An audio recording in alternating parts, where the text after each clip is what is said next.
ભગવાન કૃષ્ણ કહે છે કે કોના દર્શનથી પુણ્ય થાય તે જાણી લેવું જોઈએ અને કોના દર્શનથી પાપ થાય છે તે જાણી લેવું જોઈએ. જેના દર્શનથી પુણ્ય થતું હોય તે પ્રયત્નપૂર્વક કરવું જોઈએ. અને દિવાળીના દિવસે તો જરૂર અને બેસતા વર્ષે તો ચોક્કસ.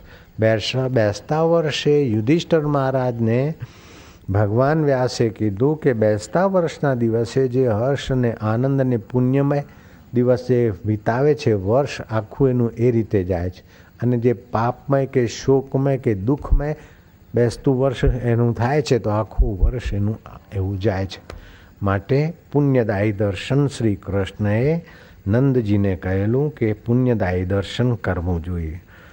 ભગવત ભક્ત તીર્થ વૈષ્ણવ અને દેવ દર્શન એ પુણ્યદાયી દર્શન કહેવાય. સતી સ્ત્રીના દર્શન, સાચા સાધુ સંન્યાસીના દર્શન, સત્પુરુષોના દર્શન, ગાયના દર્શન એ પુણ્યદાયી દર્શન કહેવાય. પોતાના ગુરુદેવના દર્શન, ગજરાજના દર્શન, સિંહ અને સફેદ ઘોડાના દર્શન પણ પુણ્યદાયી ગણાય.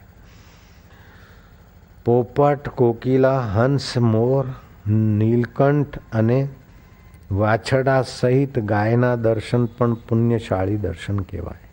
પીપળાના વૃક્ષ અને પતિ પુત્ર સહિતની સાધ્વી નારીના દર્શન સદભાવથી એ પુણ્યમય દર્શન ગણાય. તીર્થયાત્રીના દર્શન પણ પુણ્યમય ગણાય. અને દીપના દર્શન, સુવર્ણના દર્શન, મણિ અને મોતીના દર્શન પણ પુણ્યમય ગણાય છે. મણિ, મોતીના, હીરાના દર્શન પુણ્યમય ગણાય છે. મને કોઈ વીંટી આપી ગયો તો મેં કીધું ચાલો આ પર્વના દિવસમાં આપણે પહેરો અને વીંટી પહેરી અને આ પુણ્યમય દર્શન કોઈને થતા તો બાપજીના દર્શનના દર્શન લ્યો. ચોખ્ખો હીરો છે સાચો. લો પુણ્યમય દર્શન. હીરા, મણિ, માણેક, તુલસી, સફેદ ફૂલ એ બધા પુણ્યમય દર્શન ગણાય છે. ચાંદીના વાસણમાં ગાયના ઘીને મૂકી અને દર્શન કરજો ને બીજાને કરાવજો. ગાયના દૂધના દર્શન પણ પુણ્યમય ગણાય. પણ દેશી ગાય હું, પેલી સુવરમાંથી બનાવેલી ગાય નહીં, જર્સી. ગોરોચનના દર્શન, તળાવના દર્શન, ફૂલોથી ભરેલી વાટિકાના દર્શન, શુક્લ પક્ષના ચંદ્રમાના દર્શન પણ પુણ્યમય ગણાય છે. ચંદનના દર્શન, કસ્તુરી, કુમકુમના દર્શન, પતાકાના દર્શન, અક્ષય વટના દર્શન, દેવ વૃક્ષના દર્શન, દેવાલયના દર્શન, દેવ સંબંધી બનેલા જળાશયના દર્શન પણ પુણ્યમય દર્શન ગણાય છે. દેવના ગુરુના આશ્રિત પુરુષના દર્શન પણ પુણ્યમય દર્શન ગણાય છે. સુગંધિત વાયુ, શંખ, દુંદુબી, સીપી, મૂંગા, રજત, સ્ફટિક, મણિ, કુશ અને ગંગાની માટી પણ પુણ્યમય દર્શનમાં ગણાવવામાં આવી છે. તાંબા અને પુરાણ પુસ્તકના દર્શન પણ પુણ્યમય દર્શન ગણાય છે. શુદ્ધ બીજ મંત્ર સહિત ભગવાન વિષ્ણુનું યંત્ર બનેલું હોય એના દર્શન પણ પુણ્યમય દર્શનમાં આવી જાય છે. અક્ષત રત્ન સમુદ્રના દર્શન અને કૃષ્ણસાર મૃગના દર્શન પણ હે નંદ બાબા, શ્રી કૃષ્ણ કહે છે કે હે નંદ બાબા એ બધા પુણ્યમય દર્શન ગણાય છે. ગૌમૂત્ર, ગૌગોબર, ગોદુગ્ધ, ગૌના પગની ધૂળ અને ગૌશાલા અને ગોખુરના દર્શન પણ પુણ્યમય ગણાય છે. લહેલાતા ખેતના દર્શન પણ પુણ્યમય અને સૌભાગ્યવતી સ્ત્રીના દર્શન પણ પુણ્યમય, પુણ્યભાવથી કરીએ. સુગંધ, દુર્વા એટલે આ કેમિકલની સુગંધ નહીં, પુષ્પોની સુગંધ, સાત્વિક સુગંધ. દુર્વા અને તંદુલ અને સિંજાના ઉત્તમ સિજેલા ઉત્તમ અન્ન, તુલસી પધરાવેલા અન્ન જેને જોઈને ચિત્ત પ્રસન્ન થાય એ બધા જ પુણ્યમય દર્શન કરાય છે. હવે ધ્યાનથી સાંભળો નંદજી, પાપમય દર્શન કોને કહેવાય છે? જે ગાયનો હત્યારો હોય એના દર્શનથી પાપ લાગે. બિસ્મિલ્લાહ કરતો હોય ને તેના દર્શનથી આપણને પાપ લાગે. ગાયની હત્યા કરતા હોય એમના દર્શનથી આપણને પાપ લાગે. બ્રાહ્મણ હત્યારો એના દર્શનથી પાપ લાગે. કૃતજ્ઞ વ્યક્તિ, કોઈએ ઉપકાર કર્યો અને ઉપકાર ના કરો એનો ઉપકાર માનો નહીં, એ કૃતજ્ઞ કહેવાય. કૃતજ્ઞ વ્યક્તિના દર્શન પણ પાપમય દર્શન કહેવાય. કુટિલ અને દેવમૂર્તિનો નાશ કરનારા પાપીના દર્શન પણ પાપમય દર્શન ગણાતા હોય છે. માતા પિતાનો હત્યારો હોય એના દર્શન પણ પાપમય દર્શન કહેવાય. વિશ્વાસઘાતી અને જૂઠી સાક્ષી દેવાવાળો એ વ્યક્તિ પણ દર્શન કરવા યોગ્ય નથી. અતિથિની સાથે છલ કપટ કરે અને ગ્રામ પુરોહિતના દર્શન પણ. હવે ગીતા ભાગવતમાં લખ્યું છે એટલે મારે સ્પષ્ટ તો વાત કહેવી પડે. જરાક કોઈને આકરી લાગતી હોય પણ ગ્રામ પુરોહિતના દર્શન પણ પુણ્યમય દર્શન નથી, અર્થાત પાપમય દર્શનમાં આવ્યા ગણાય છે. દેવ અને બ્રાહ્મણના ધનથી લહેર કરતો વ્યક્તિ એના દર્શન પણ પાપમય દર્શન ગણાય. પીપળાને કાપનારો અને દુષ્ટ શિવ મંદિર, વિષ્ણુ મંદિર કે દેવ મંદિરને નાશ કરનારા વ્યક્તિના દર્શન પણ પાપમય દર્શન કહેવાય છે. દીક્ષા રહિત વ્યક્તિના દર્શન પણ પાપમય દર્શનમાં ગણાવ્યા છે શ્રી કૃષ્ણએ નંદ બાવાને. નિગુરા વ્યક્તિના દર્શન પણ પાપમય દર્શન કહેવાય છે. એ વાત બીજા પુરાણોમાં પણ આવે છે. अरे निगुरा तेरे घर का अन्न खाया तो मैंने पाप खाया. निगुरे का संपर्क तो पाप संपर्क है.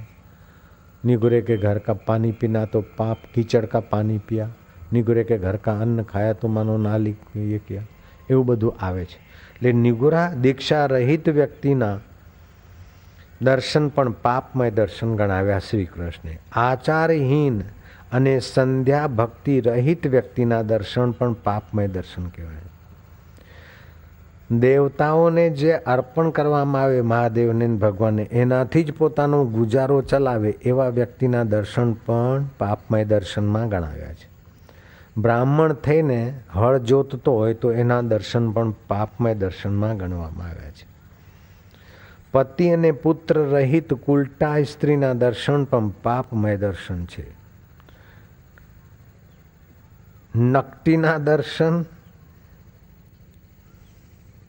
દેવ અને બ્રાહ્મણ અને સંતની નિંદા કરનારા વ્યક્તિના દર્શન, પતિ ભક્તિ વિહીન બાઈના દર્શન, વિષ્ણુ ભક્તિ વિહીન વ્યક્તિના દર્શન, સદા ક્રોધી રહેનારા વ્યક્તિના દર્શન, ચોર અને મિથ્યાવાદીના દર્શન પણ પાપમય દર્શનમાં શ્રી કૃષ્ણએ ગણાવ્યા છે.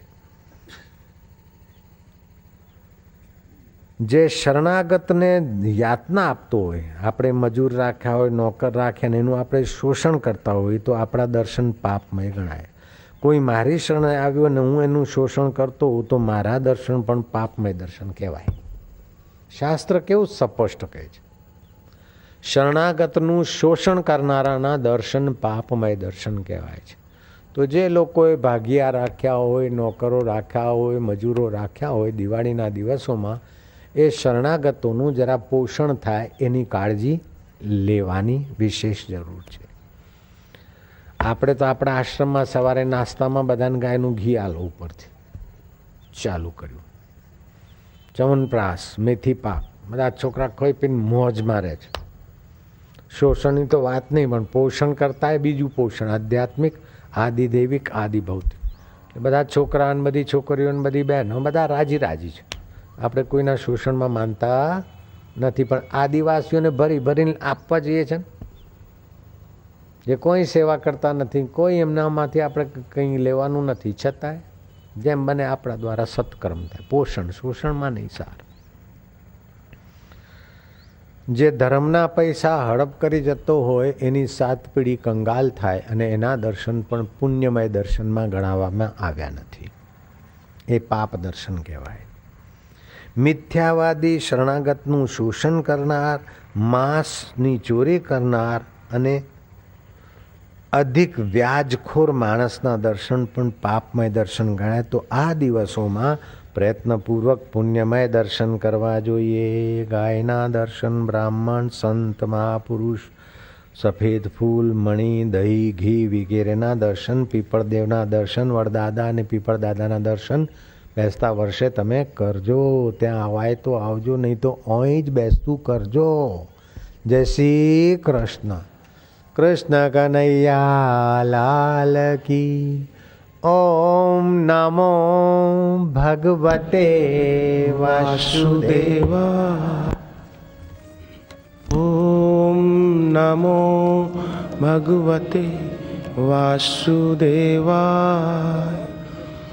ઓમ નમો ભગવતે નારાયણ નારાયણ. હવે જે સાંભળ્યું એને પોતાનું બનાવો. 1 મિનિટ છાનામાં બેસો. મૌન ને શાંત બેસવું એ પણ મોટી તપસ્યા છે.